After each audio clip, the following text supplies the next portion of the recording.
Don't get me started down a path, okay, because I'll keep going. Antediluvian, Aaron brought that up this morning. Ante means before, like antebellum means before the war, Civil War. Diluvian comes from deluge, like he said. Deluge, flood. So before the flood.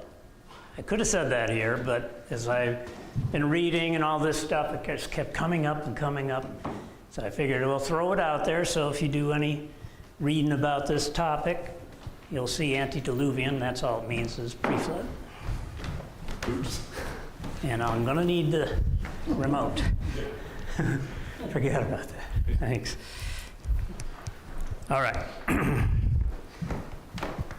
So we'll do a little review. Last week, talked about Adam and Eve. You know, man was created for God's purpose, completely and totally and perfectly equipped for that job, to carry out whatever God's purpose was. Man put in a perfect environment, sessions 1 and 2 about the creation of the planet and how he created such a beautiful temperate climate everywhere over the planet. The warmth, the protection from solar radiation, much better than what we have now. No weather, no rain, no wind. Everything's perfect. And fellowship with God in the garden. Man was given a helpmate, created from his rib. We went through that, and God ordained marriage. And beyond that, he introduced the couple to each other. He brought Eve to Adam, and I believe he still does that with us today. He introduces the couple, and it's holy matrimony. They had one commandment. We all know what that was. And Leopold, I mentioned last week, why does God allow temptation? And Leopold said something to the effect of, if we can't stand up to some temptation, we're a poor example of God's handiwork.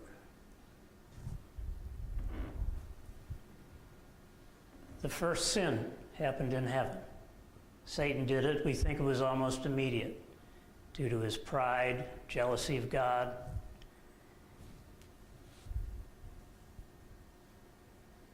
And then he tempted Eve, and he used an animal, which, remember, man and woman both had dominion and authority over animals. And so she should not have been paying attention to an animal telling her God's a liar. But he used that, and Satan, we went through, has a process to temptation. The lust of the eyes, the lust of the flesh, pride of life. And he used that sequence on her. And he used that sequence on Jesus in the desert as well. And he's using that sequence on us today. Then Eve sins and Adam sins. Eve was deceived and sinned. Adam carries a larger burden because he's the head of the household and the authority figure. And he was not deceived, he was persuaded. Then God gave judgment to the 4 players, serpent, Satan, the woman, and the man. Hardship to all sin nature carried on through Adam and through the male gene, so to speak. That's why the virginal conception of Christ, there was no sin nature because there was no man involved. And then, of course, banishment, separation from God. But in all this, God had a redemptive plan. That being the gospel. You remember the seed of the woman. She's going to have the Messiah. Some woman's going to have the Messiah, which is going to crush the serpent's head, who's going to cover the sins of the world. That being Jesus, of course. So that's last week. So now let's go back to where we were. They've just been banished. They're outside the gate. So what do we have in terms of the environment of the world at that point? We still have a perfect temperate climate. No axis tilt, there's no seasons. Plant life is flourishing. We have that greenhouse effect. Very stable axis with that ecliptic moon orbit. Very strong magnetic field in the vapor canopy. Everything is very secure and stable. That's still existing. The plants are going crazy because there's been a curse. So this plant growth is out of control. Farming, worse, I think, Roger, we were just talking about farming, worse than today. Can you imagine the growth in that environment when you've got the perfect thing for plants? You know, go wake up every day and it's going to be a disaster out there. God changed the DNA of the plants to reduce yield of the edible parts and drastically reduce the nutritional value. It's not the same stuff that was pre-fall, which could satisfy all these animals, small portions. They were getting everything they needed, and there was plenty of it. That's now changed. And because of that, some animals are turning to carnivory. So it went from a very safe world now to a dangerous one. Every animal for themselves. Competitive, competing for resources, animals attacking each other. Everyone's scared. And finally, the garden is still there, visible but unattainable. Tree of life is in it. It's being guarded so no one can get back in. So that's sort of the picture, the background of what the situation is as Adam and Eve get banished. So after the fall, what did Adam and Eve first do? Well, the Bible doesn't tell us, but Jewish legend says a few things about it that seem to make sense. They were overwhelmed. And in the Jewish legend texts of this, they were fainting it like dead at times. So remember, they were designed to work in the garden, to carry out God's purposes under his headship. They are now like children lost in a department store. All of a sudden, something that was fun now becomes scary. Their parents aren't there. Adam and Eve were the same way. God's headship was going to direct them. And so, like a child lost in a large crowd, this is sort of what probably Adam and Eve felt like.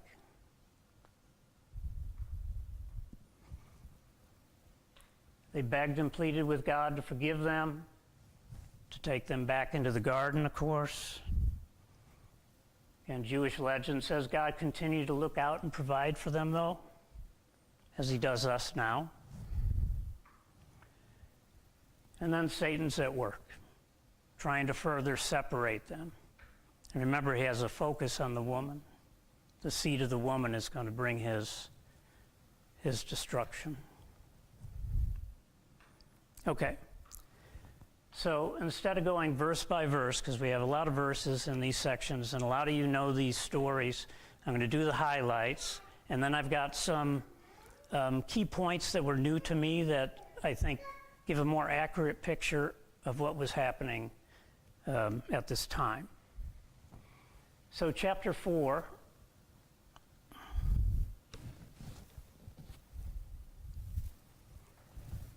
Adam and Eve have their first son and first child, Cain.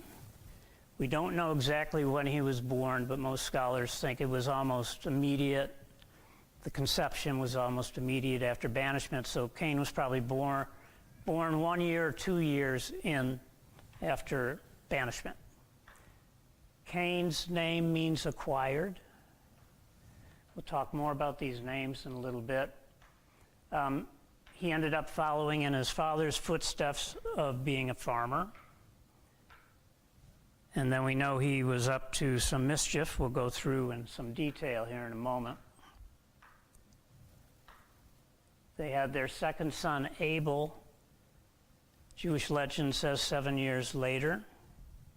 So there may have been some daughters in between, not sure.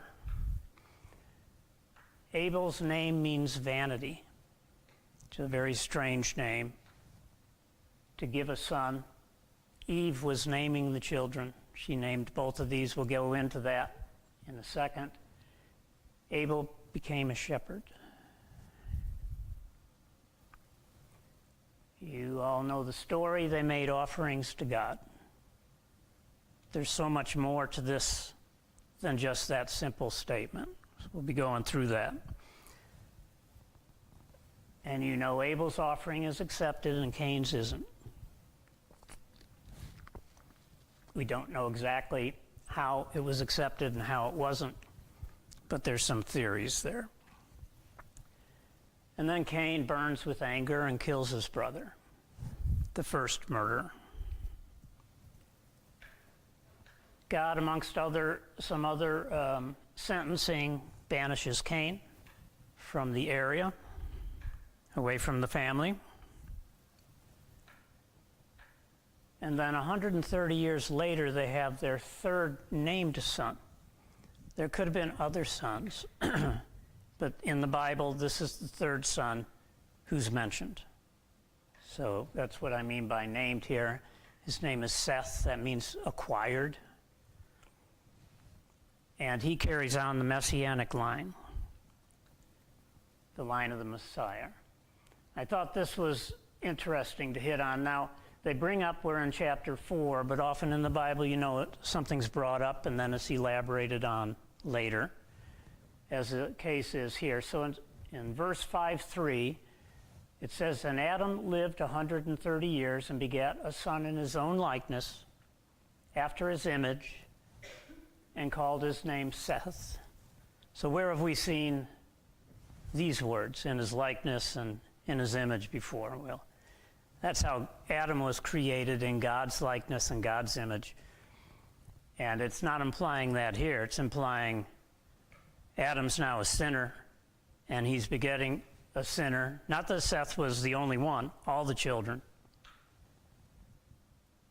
And Martin Luther, he put it nicely. I think this quote says, "Grace does not run in the blood." God's grace does not run in the blood, but corruption does. This is that sin nature passed down. A sinner begets a sinner, but a saint does not beget a saint. That's the world we're in. That sin nature being passed down. And then, as I mentioned, Seth carries on the Messianic line. I won't go through this here, you can't really see it, but, you know, down to the ark is the Sethites, the godly line. The Cainites, Cain being the killer, the murderer, you know, still lives, even though he's a wanderer, and he's got offspring, and they're listed in the Bible as well.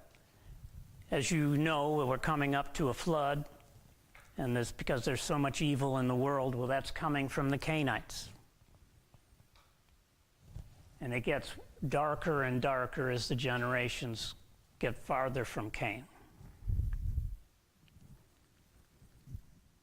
Okay, everybody with me? So now here's some headlines to try and give a more accurate picture. At least that's the way I got it as I went through my research. I didn't know that. This sort of changes things somewhat, and they're pertinent to what we'll cover next week as well, some of these things. So these like newspaper headlines. If you can read that, it says, "Adam and Eve take up residence outside the garden gate." So I have some evidence for that. But first, just think of it. So we go back, God's driving them physically out of the garden, and then stops at the gate, and they're outside the gate. They probably fall to their knees.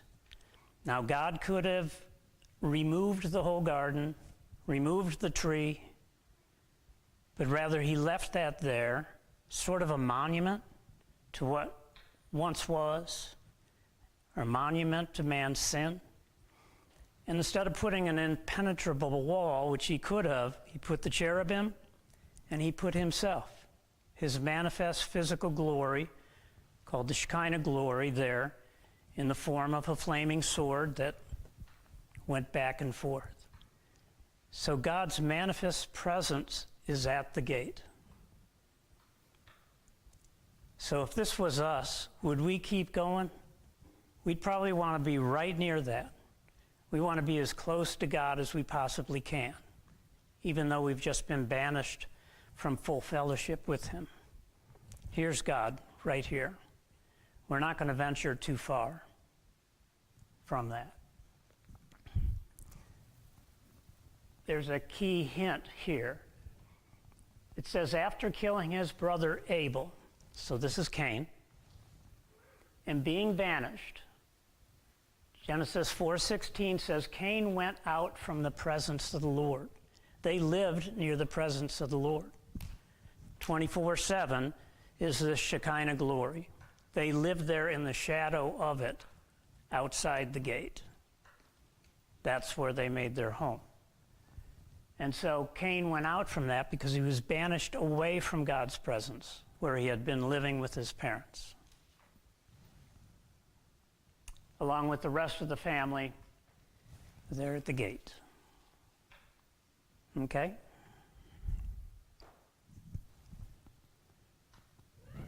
Adam and Eve believed their first son, Cain, is the Messiah. So God's pronouncement that the seed of the woman is going to bring the Messiah, she's the woman, she's thinking, Adam's thinking, I hope we have a son. Their firstborn child is a son. They see that this is the Messiah. Their hope is this is the Son of God, who's going to take away the sins of the world, our sins, and bring us back in fellowship with God. This is a glorious time for them. This quickly fades.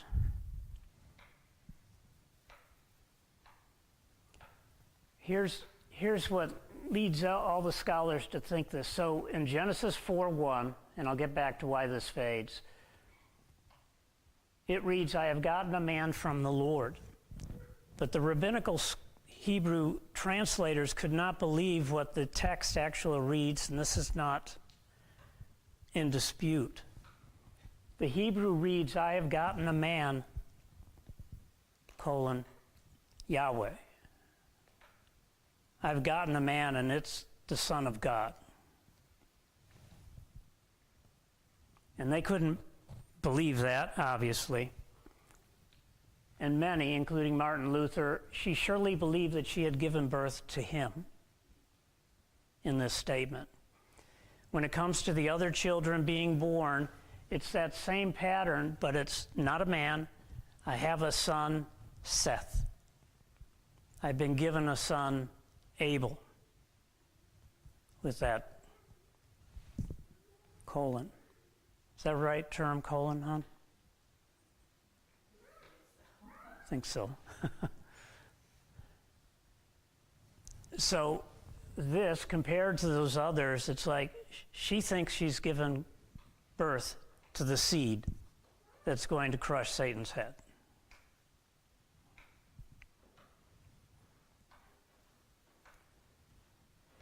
The next one, Adam and Eve hold regular family worship services on the Sabbath at the garden gate. So they're living at the garden gate in the shadow of God's presence, and they're worshiping there. It makes sense. They started that worship probably the moment that they were banished to that point. And they remember day 7 being consecrated by God. Consecrated means set apart from the other days. It's a day of rest and to be with him. And so they probably did this worship every 7th day, just arbitrarily picking a day, and every 7th day they had their Sabbath. They were truly repentant. We know this because their children, Cain and Abel, are bringing offerings to the Lord. They taught them that. They raised their children in this way. You bring offerings to the Lord. We do this on the Sabbath. So they were a truly repentant couple for what they've done.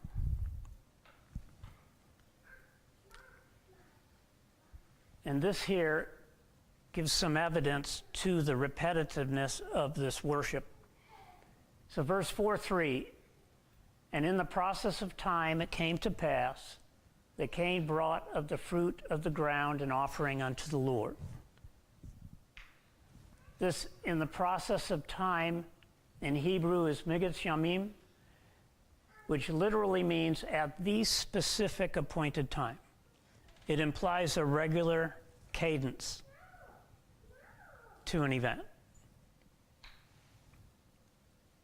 So there was some regular worship, and presumably they would have done it on the Sabbath because they were there with God on day 7. We forget this. They're created day 6. They're with God when he declares and consecrates day 7 as the Sabbath. They get this. And remember, these people are not dumb. They made some mistakes, but they're smart and they know God very well. They know how he works, how he operates, how he does things. And so they don't lose sight of this. They want to please God. They want to be as close to him as possible, so they're at the gate and they're performing this worship and they're raising their family to do so.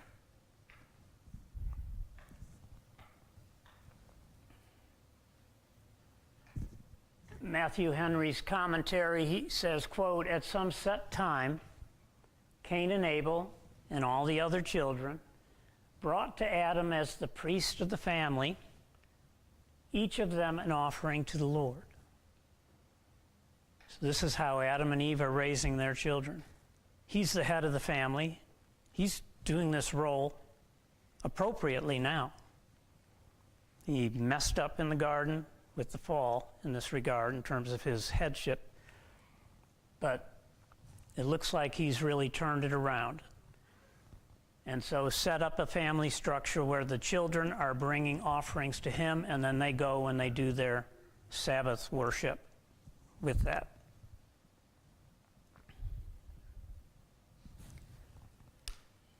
Cain participated in hundreds of proper offerings before the rebellious one. This I had never thought about before.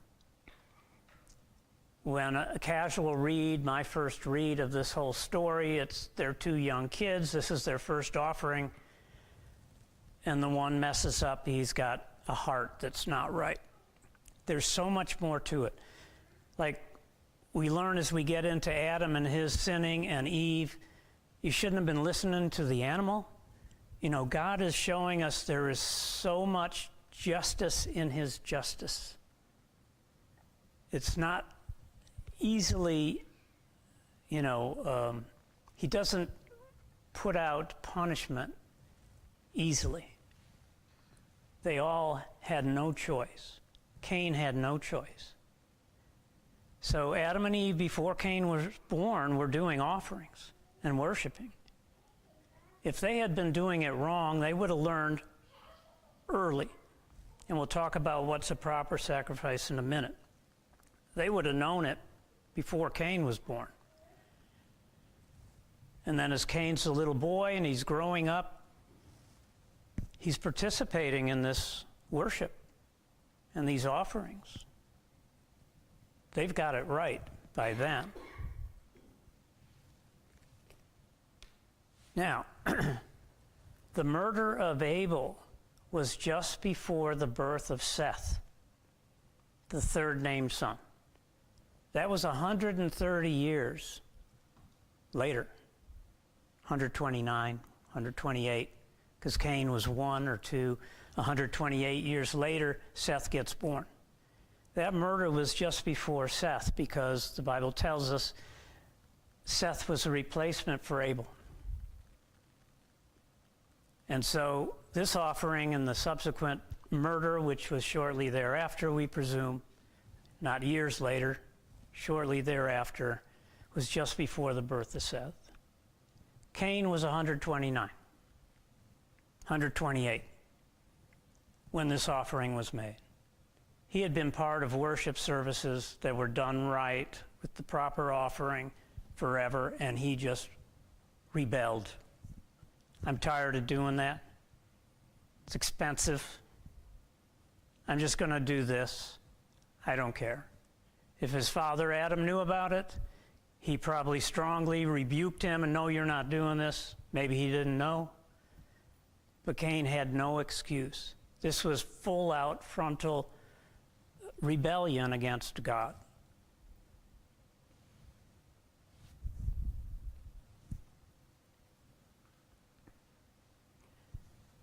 The quality of his offering, too. So this is the actual 2 verses. So, and in the process of time it came to pass that Cain brought of the fruit of the ground an offering unto the Lord. There's no qualifiers here regarding the quality of the offering. We just know it's from the ground. A grain offering, no doubt. We'll speak about that in a minute. And Abel, he also brought of the firstlings of the flock, the highest quality, and of the fat thereof, the highest quality of that. So we have a very great distinction here between the quality of the offerings between the two. It appears that it wasn't Cain's best, and it was a poor one to begin with. So what's a proper offering? It's likely, since Adam and Eve experienced the first animal sacrifice to cover their sin. So going back, they're naked and afraid. God kills animals, probably in front of them, clothes them with that to cover their sin, their shame. That they realize the need for a blood sacrifice. The last session we talked about, the covering can't be man-made, has to be from God. It has to involve blood to be a proper offering to cover sin, to atone sin. So they probably knew this, but if they didn't realize that right up front, they would have in their subsequent offerings and then figure this out. Blood sacrifices are the ones acceptable to God. Now later in the Mosaic law, grain offerings for the poor were allowed because animals are expensive. But for them to be acceptable, those grain offerings, they had to take it and it has to touch blood. So they're a blood sacrifice. And this was they're probably doing these blood sacrifices for years, for 100 years. When Cain decided, I'm going to do it my way.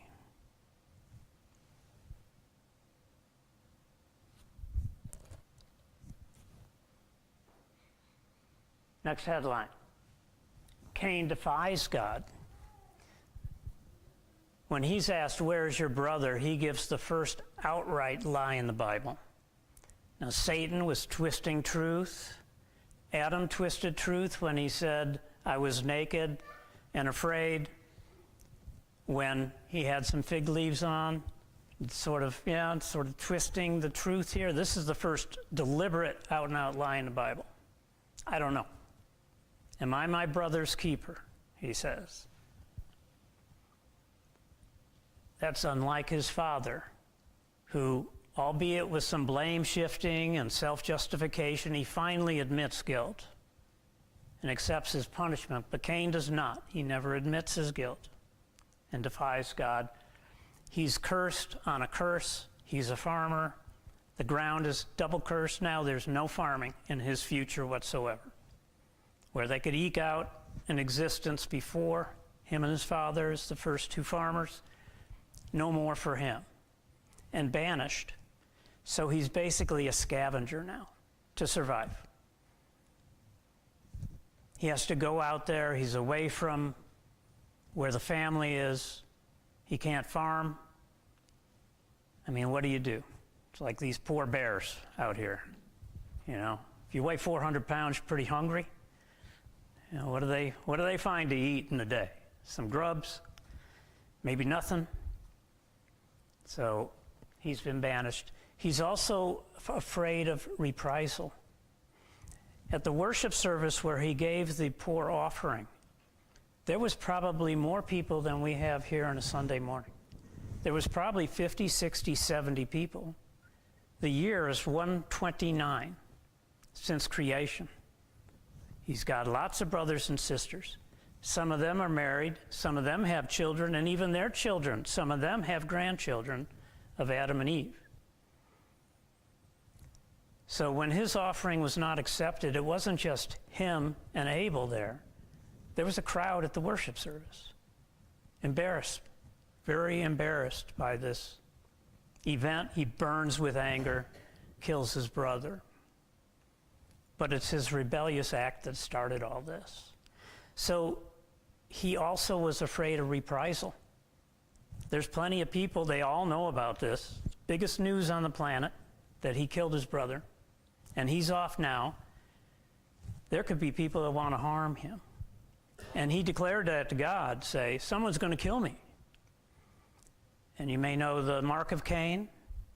God put a mark on him of some sort, that if anyone is to harm him, they will get even worse punishment than Cain got. So he's out wandering the land of Nod. Nod means to wander. So he's in a land of wandering.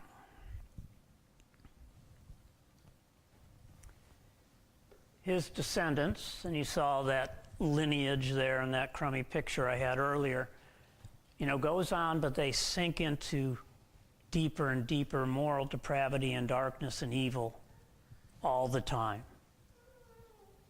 They're the source of the evil in the world that God ultimately gets fed up with and brings the flood. The Canaanites.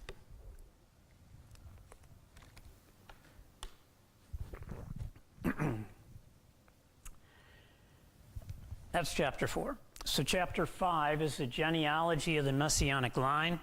I've taken it all here, put it in this chart, and there's a few things to notice on it.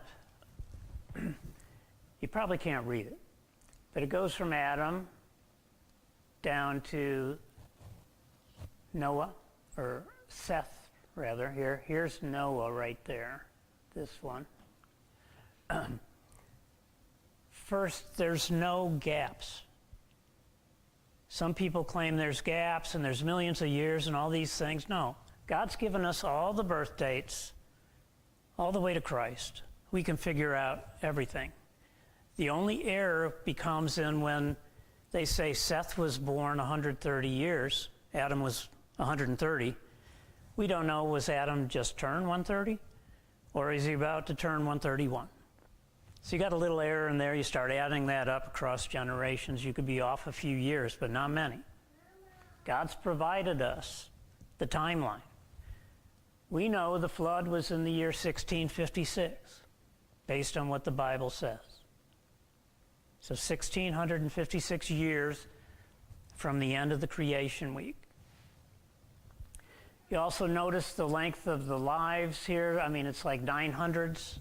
Everybody's in the 900s, but Lamech, 777, I think, right here. And then Enoch, he didn't die. He was translated into heaven at age 365. He walked with God. They say that he was incredible preacher to the Canaanites to try to bring them around.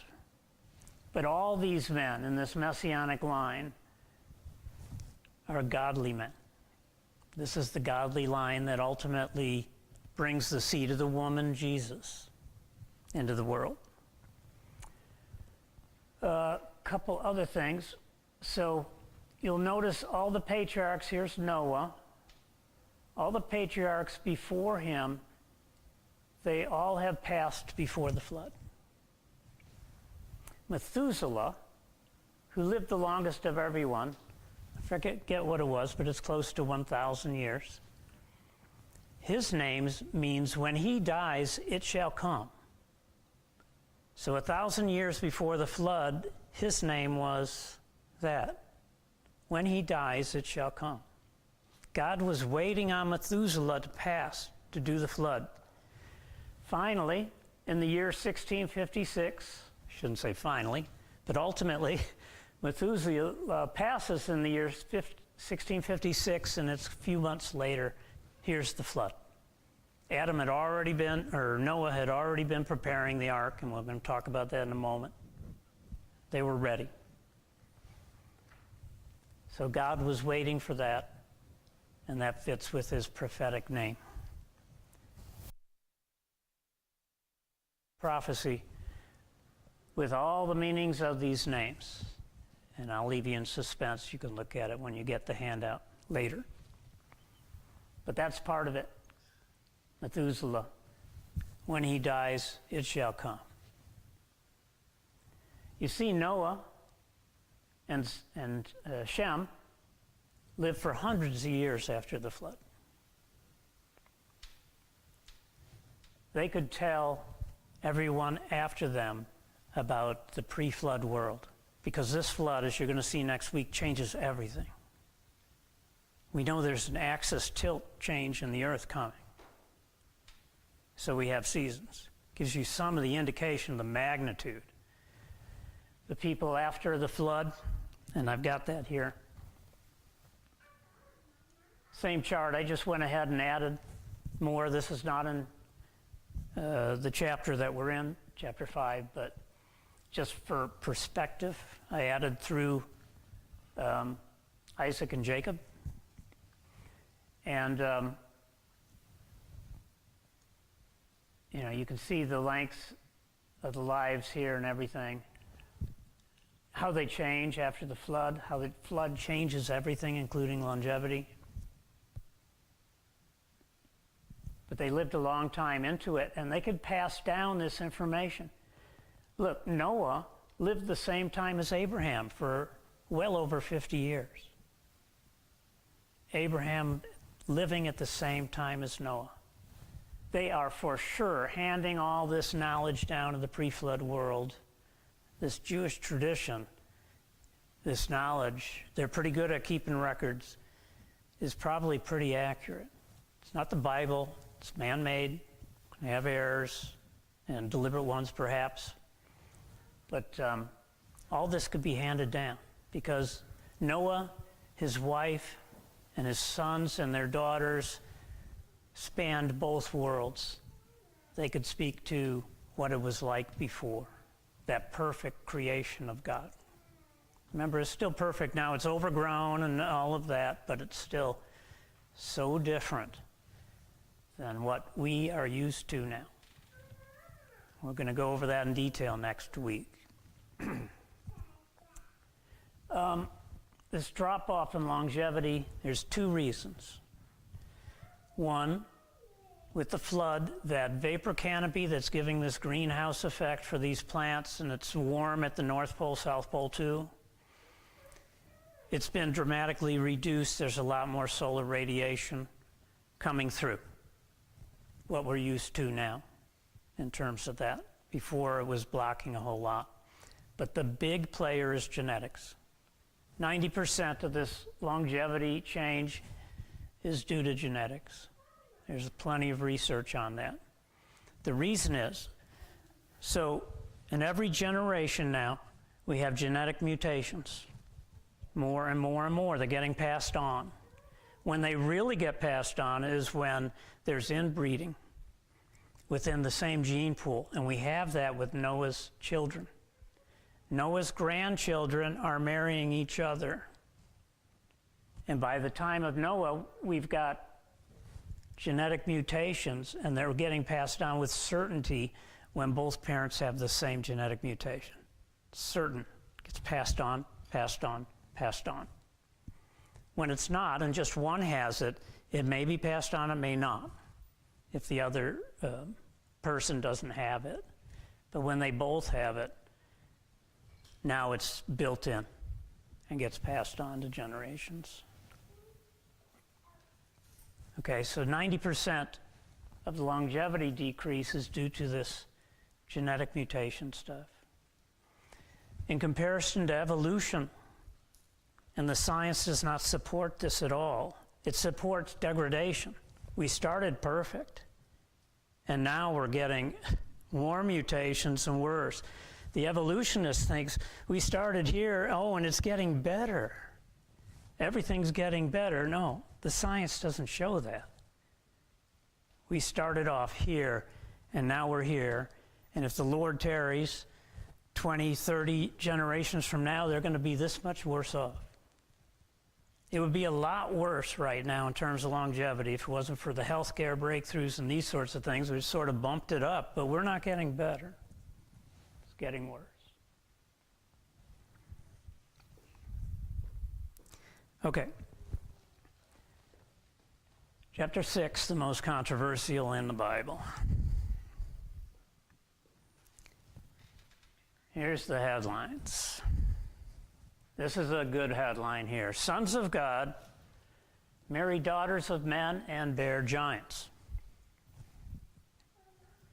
There's two theories. One is the sons of God are Sethites and the daughters of men are Cainites. Sethites are the godly messianic line. Cainites are from Cain, depraved, evil all the time, as God put it. The other theory is sons of God are angels, fallen angels, and the daughters of men are, I guess, any tribe. In the handout, I've taken all the bullet points for both cases. Reasonable people can fall in both sides, and they do. Got some names in there of people that feel one or the other, and I'm just going to leave that to you all to look through and come to your own conclusions of which it is. It's one of those two.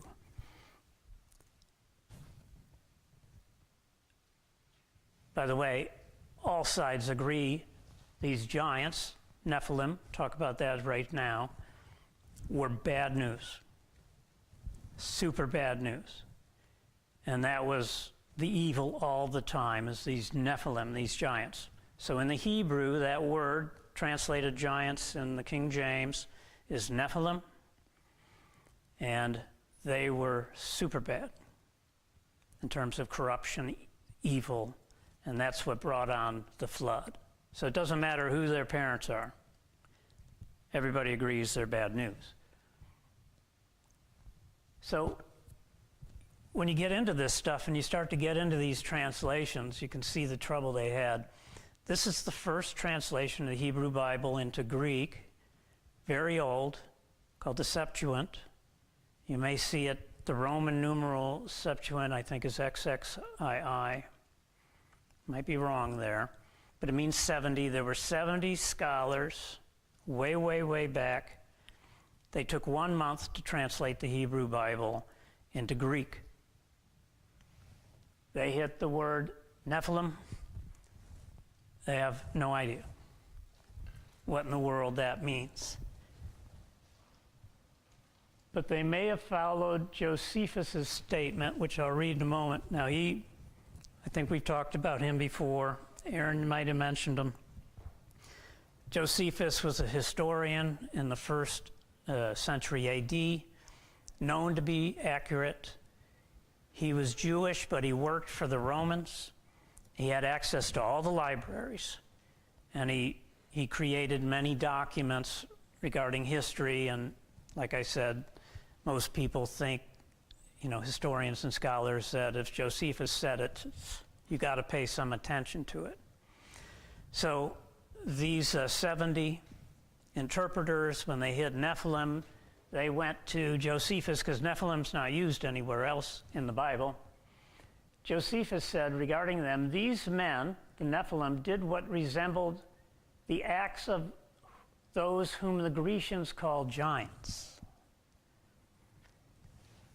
And so they may not have been giants in stature, but maybe impact or influence or something like that. So we don't know. But like I said, they were bad news. They may have had special powers or something like that, because the Greeks had the Greek gods, right? And a lot of those Greek gods were giants. And they could do certain things. Certain of those gods could do certain things in their mythology. And so that's what Josephus is trying to explain here. That these offspring were very influential in a very bad way.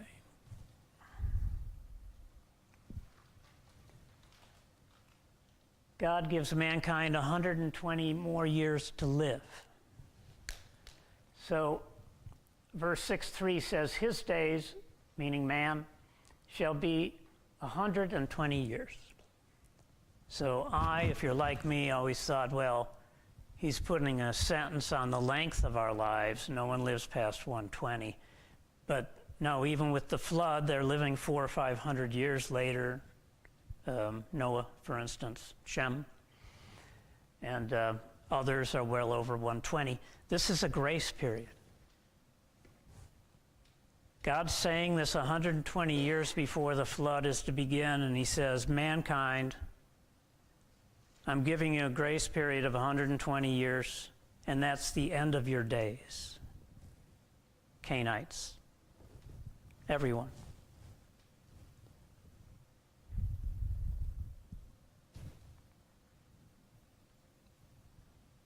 We all know this one. God's grieved by world evil, vows to destroy man, beast, creeping things, and fowl. But Noah found grace in his eyes. And so God says to Noah, make an ark. He gives him details about how to do this. We're going to go through that here. And he gives the first covenant of the Bible, the Noahic covenant. He pledges to protect Noah and his family, preserve nature, the stability of it, and not destroy the earth by flood again. So it's God's first covenant. He gives other covenants later. Okay, is everyone good? Already moved to the ark? All right. So there's only 3 verses on it, but they're interesting.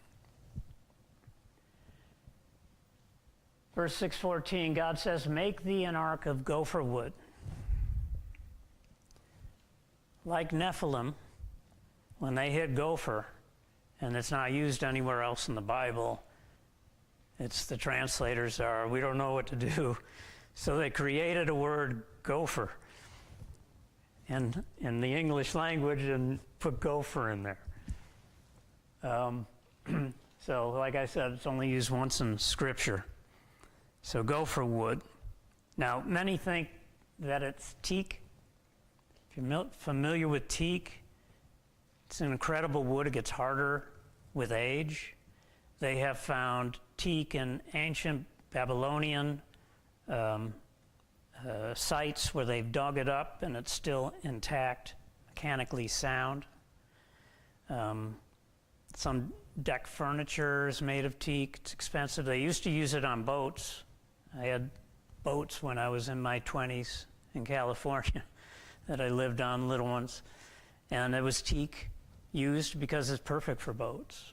It weathers, it gets harder, it's fabulous. So it could have been teak. Some think it may have been a process to harden wood and make it better for shipbuilding. So that's possible too. Now remember, when this is happening now, we're in the year 1600 from creation. The world is filled with enormous trees beyond anything we can even imagine. The fossil record shows the size of the leaves, petrified forests, things like this is, this greenhouse effect produced all the wood they would want, of any kind they could have, and an enormous size for posts and beams and things like that. It's getting tougher to get, like a log home built, because it's tougher and tougher to find huge logs to make all these components, but they did not have that trouble.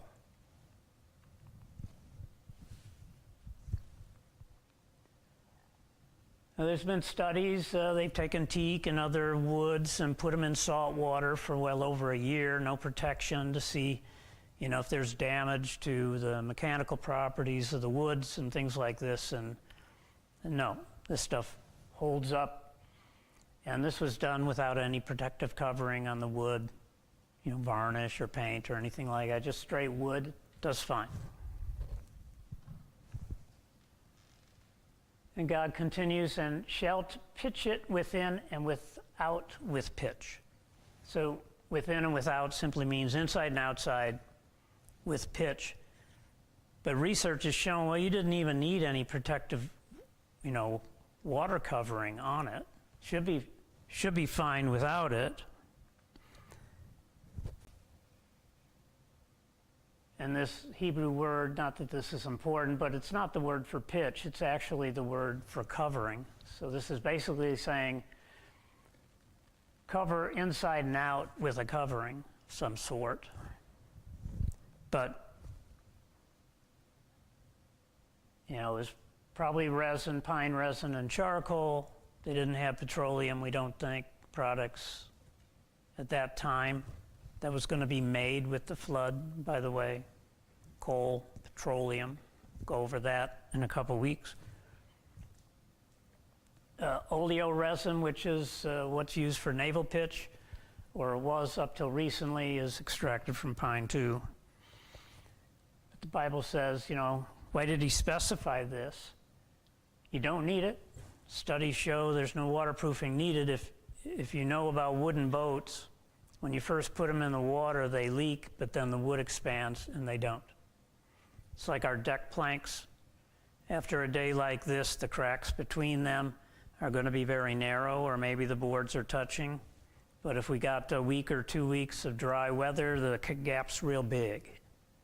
Like I've made a few decks, and you use a penny nail in there. It's like 3/16 or something to space it to accommodate that. If you didn't do that, and the boards are dry when you buy them at Summit, and you put them down right next to each other, you're going to have a mess. I don't know what would happen.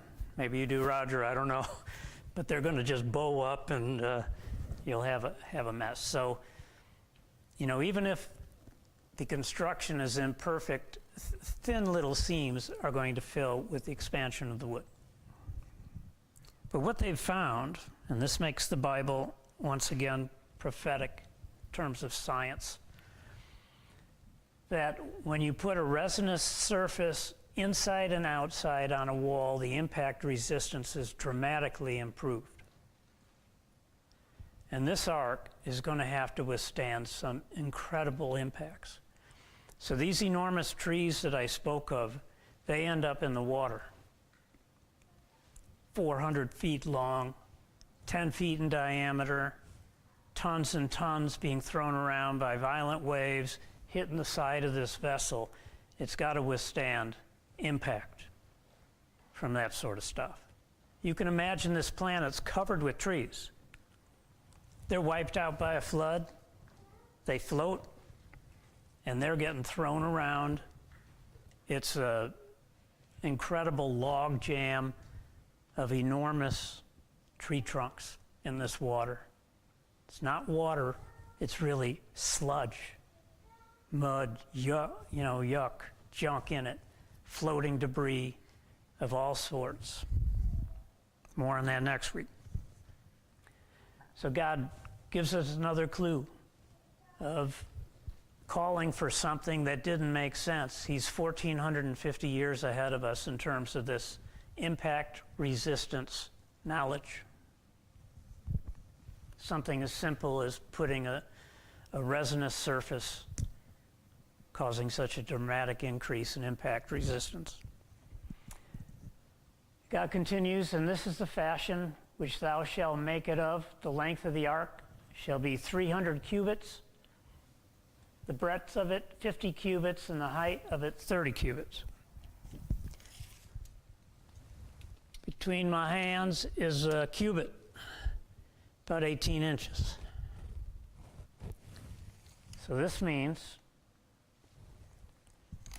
the ark's about 450 feet long, 75 feet wide, and 45 feet tall.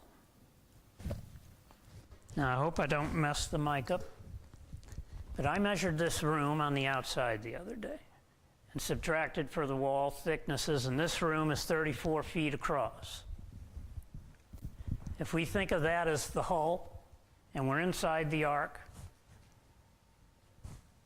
we're coming this way to that wall, 34 feet. Then we've got maybe an 8-foot center aisle there, and then we have this amount again. That's the width of the ark. It gives you some scale of it. Yeah, we're going to show that in a moment. And it's over 11 times longer than this room. Now, what I've done to give you an idea of that, I've measured it out here on Bald Creek Road. So those of you leaving and turning right, as soon as you get over the bridge, there are 2 little flags. That's the beginning of the ark. And then you keep driving, and you'll find 2 more. That's the end of the ark.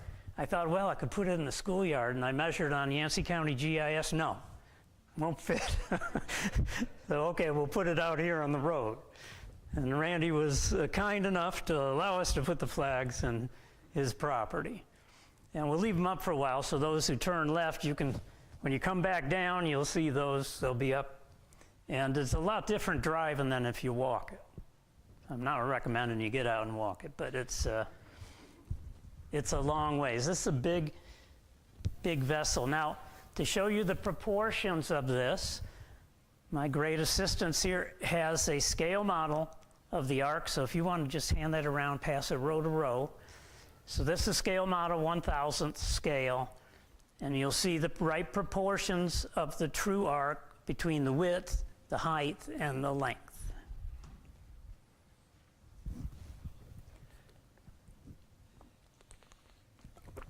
So while that's going around, God continues. A window shalt thou make to the ark, and in a cubit shalt thou finish it above. So we believe this means a sheltered opening 1 cubit high, about that high from here to my hand. 18 inches all along the middle of the coach roof. I'll show you that in a moment. It's on the deck. All along it, front to end.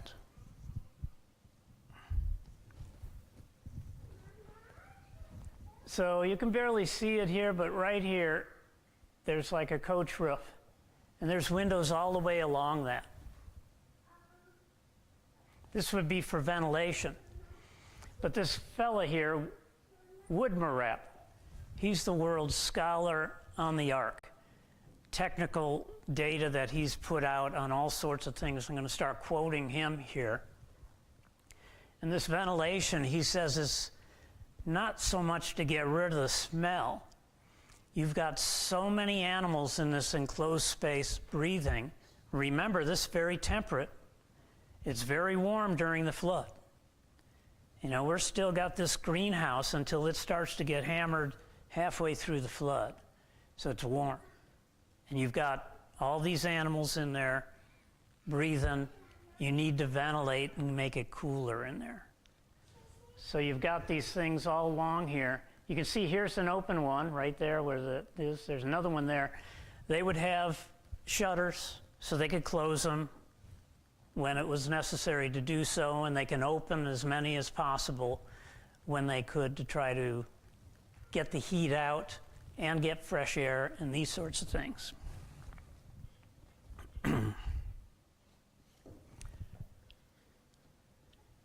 And the door of the ark shalt thou set in the side thereof. There's one single door. You can see the circle right there.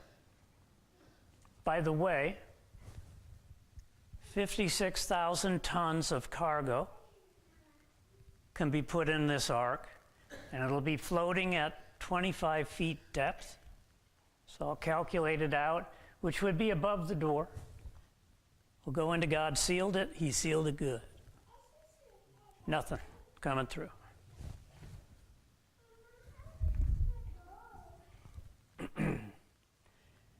God continues, with lower, second, and third stories thou shalt make it.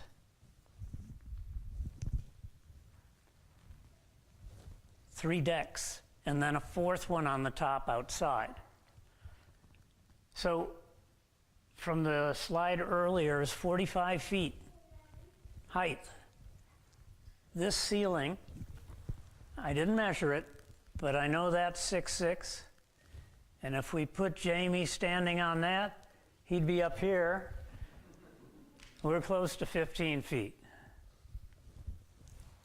So if we're on that lower deck, the next deck is at that level. And then the second area, food and water, is on the next one. 15 feet up from that is the next deck, birds and family, and 15 feet up from that is the top deck, the outside. You start to see the scale of this incredible vessel. So they put heavier stuff down low, gives more stability, more riding angle to it when it's in the seas. So the larger animals and things are down here, storage. The light stuff, the birds and the family up top. Family's going to benefit, there'll be more light, because that's where the windows are. And ventilation is going to come in handy, too. They could have put the water, which is very heavy, down below, but as I pondered this, you got to be carrying that water all over the place. Let's put it in a center place. So it's less work to move all this heavy stuff around to all these animals. You know, they got to have a lot of water every day. And so clearly, maybe God gave them information on this. It's not in the Bible, but it seems like they had to think it through. How are we going to lay this thing out? You know, what makes most sense for the working of the vessel and keeping these animals alive? So quite a vessel. And this is a cross-section of it. You start to see the scale with this, how incredible this is. So we've got the bigger animals down here, stores, and some animals here too. And then the birds and the family living here, and this is the top deck, and the windows are up in here. Okay, and they have staircases to these different levels and things. These are the water stored in clay pots. They have to be braced so they're not banging against each other, or you've got a disaster. And so this room's width would be from about here to about there. And then that much more, and then some left over. So an incredible work, the most incredible up to that time of mankind, certainly. And the Ark in Kentucky now, which is an actual full-scale model of this, is the largest wooden structure in the world today. So you think about, how did they make this? And we'll go into how much time they had here in a moment. They had plenty of wood. They had metalworking tools. They had saws, Tubal Cain, and Cain's family created metalworking and different metal types, created swords and saws and tools for farming, things like that. So they had that to cut wood with. And then it wasn't just Noah, he had his sons, and then he had all those patriarchs and parts of their family to help him too. Remember all the overlap with all the ages? They could have had 40, 50 people working on this every day. And he could have paid people too. So how much time did they have to build this thing? The Bible doesn't tell us directly, but we can figure some stuff out. So God gives a 120-year grace period. We know the flood happened in 1656. Noah's 600. So 120 years earlier, when God makes the statement, your days are numbered to 120. So it's less than 120 years. Then we start adding, he didn't tell Noah about it at that point. It's later, some point later, God tells Noah, build an ark for thy sons, thy wife, and thy sons' wives. So his 3 sons are all grown men and married. We know some things about them. His first son, Japheth, was born in 1556. His second son, Shem, a couple years later. And his third and final son, we're not sure, Ham, as per the Book of Jubilees, which is the Jewish legend book. They say 2 years after Shem, so it's somewhere like 1560-ish. So let's assume that's right.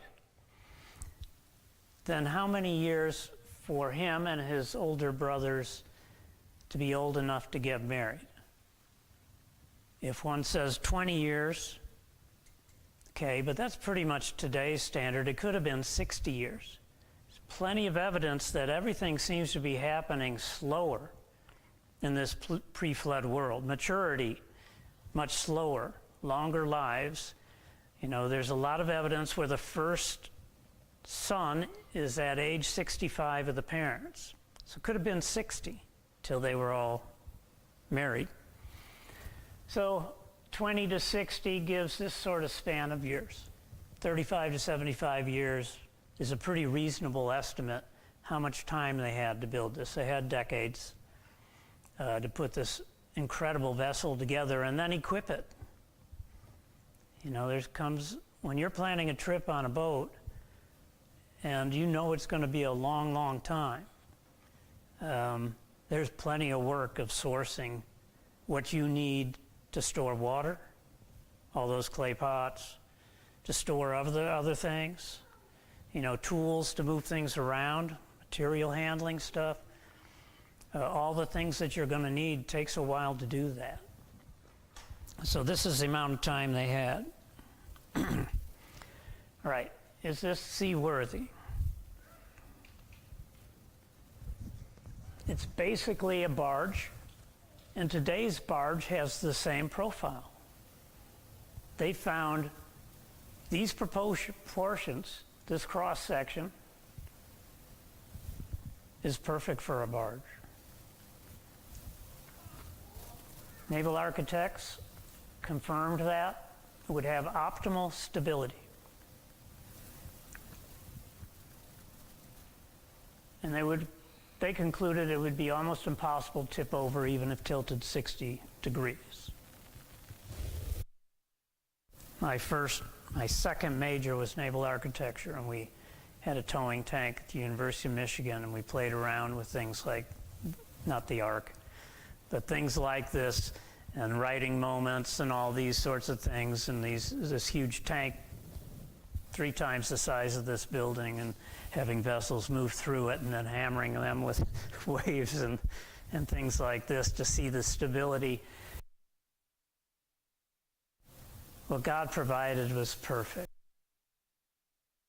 It's not been outdone. It's what's being done with barges today. And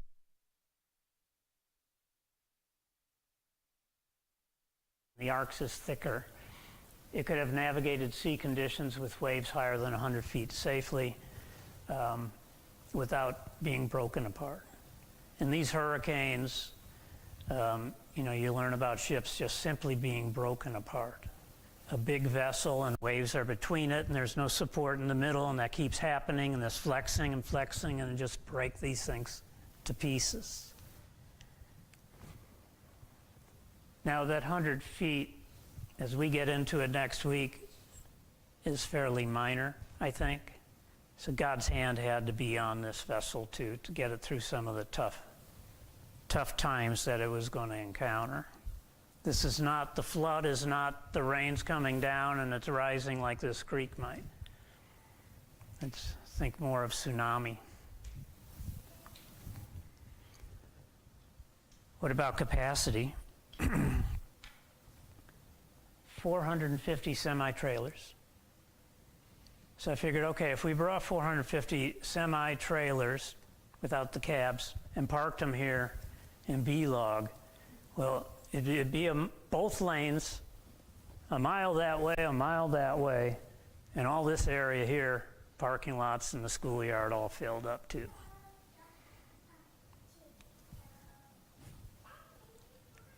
And weight, if you filled 370 semi-trailers to their maximum allowed regulated weight, 56,000 tons.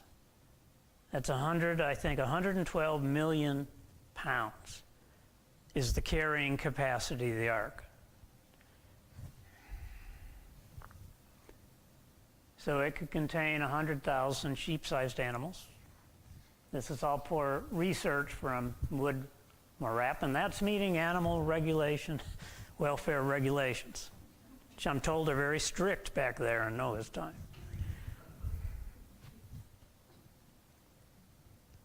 And Wood Marap estimates the median size of all the animals on the ark would be the size of a small rat, only 11% bigger. So let's talk about. So right now there's about 8,000 genus. No, there's not that many. I don't know what it is. 6,000 or 7,000 genus on the earth. That's close to what a kind is as defined by the Bible. And Wood Marap added to that for extinct ones and came up with 8,000 as a conservative high number. 8,000 kinds. To each, you're at 16,000 animals have to go on the vessel. So you got 16,000, only 11% are larger than a sheep, and most of them are small. Now, God's going to send juveniles for these big animals.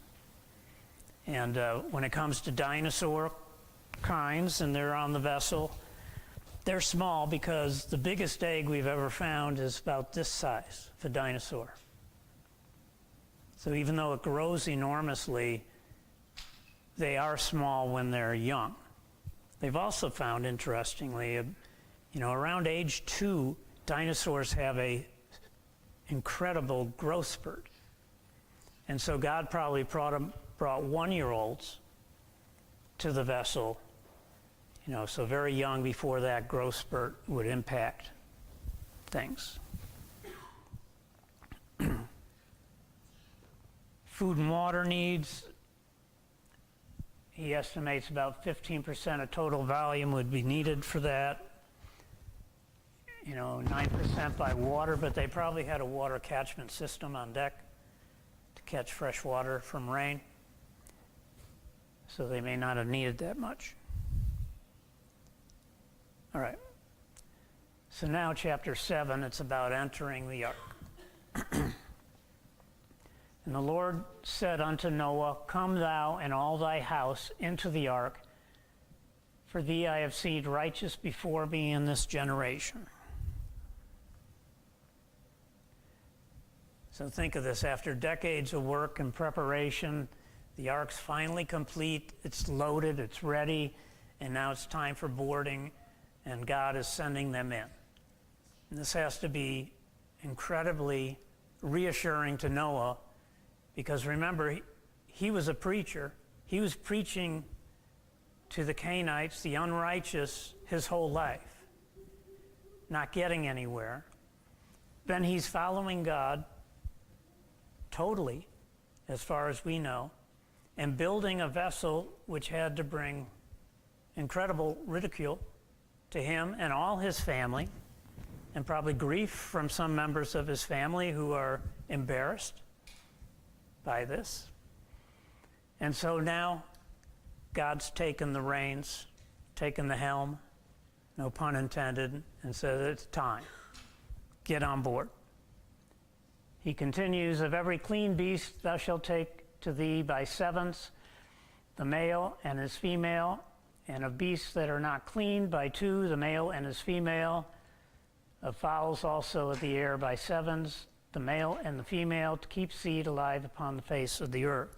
So God brings up clean animals here. I'll talk about that quickly in a minute. But Noah didn't have to worry about this. He didn't have to be there counting who's coming.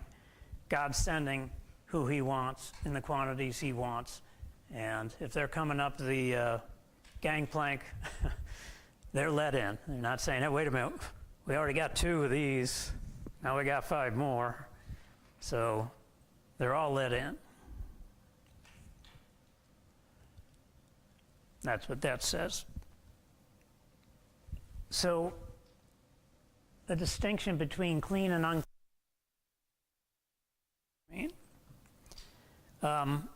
This isn't defined till later in, I think, Leviticus and Deuteronomy. But God's got that distinction already. And here's one of our most favorite preachers, Charles Spurgeon. Name's come up a few times. In one of his sermons, and it's entitled The Clean and the Unclean. And in that sermon, he says, it is our firm belief that these distinctions of meats were laid down on purpose to keep the Jews as a distinct people, and that herein they might be a type of the people of God who are also throughout all ages to be a distinct and separate people, not of the world, even as Christ was not of the world. So set apart from others through this diet. It wasn't that there's animals that are unclean and dangerous to eat, but he wanted to set these people apart. Now this changes, and Spurgeon again, quote, the Apostle Peter was shown by the vision of a sheet let down from heaven in Acts, not only that all nations were now to receive the gospel message, but that all kinds of food were now clean.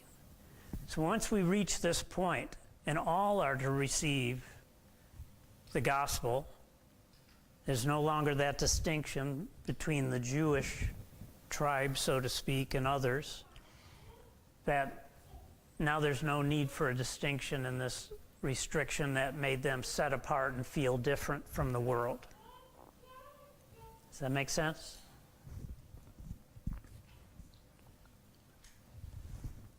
God continues, for yet 7 days, and I will cause it to rain. So they got 7 days. And it will rain upon the earth 40 days and 40 nights. And every living substance that I've made will I destroy from off the face of the earth. And Noah did according unto all the Lord commanded him. So God is giving him the warning. This is the 7-day warning, like the 2-minute warning for halftime in a football game, a 7-day warning. So assuring to him, take the reins, God, I'm ready. Let's get this done. Countdown begins. The animals are coming 2 by 2. So some skeptics that says you can't get all those animals in there, in that amount of time and situated and everything. But this Woodmer app, again, has simulated this, that it would only really take hours. I mean, you've got cooperating animals. They're not fighting you. And leading them to where they'll go. You got a lot of cages. You're putting the small ones in cages and others in pens. That 7 days is plenty of time to carry out this task of getting it loaded with all the animals that are coming. And Noah was 600 years old when the flood of the waters was upon the earth, and Noah went in, and his sons and his wife and his sons' wives with him into the ark, because of the waters of the flood, and clean beasts, and of beasts that are not clean, and of fowls, and of everything that creepeth upon the earth. There went in two and two unto Noah into the ark, the male and the female, as God had commanded Noah. So, to wrap up, by entering the ark, Noah ensured the physical survival of his family. And there was one door.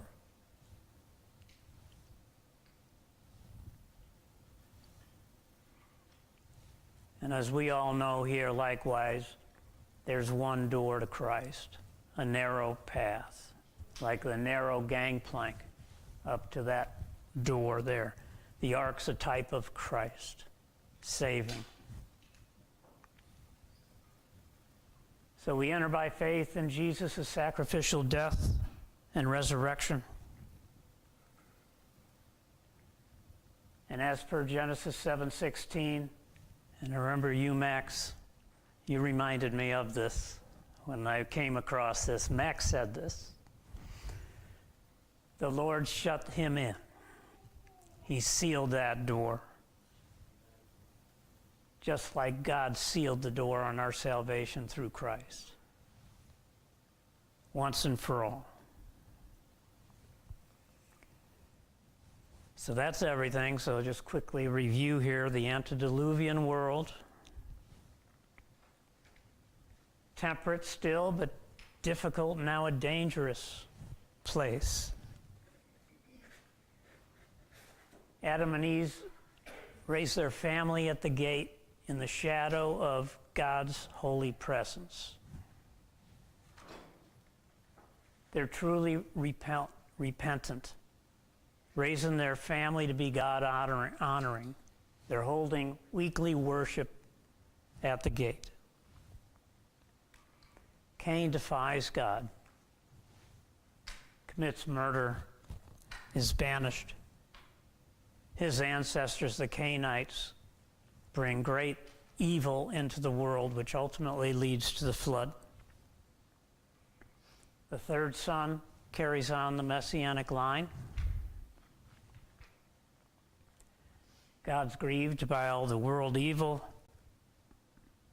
Only Noah's righteous, and he says, build an ark. Noah obeys totally. Him and his family board. And now we're ready for the greatest cataclysm the world has ever known. That's what I'm covering next week. That picture says a lot.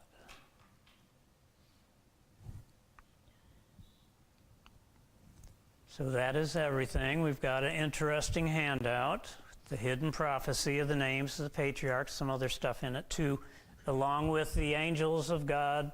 And who are they? Sethites or fallen angels? So I'll close there. Thank you for listening.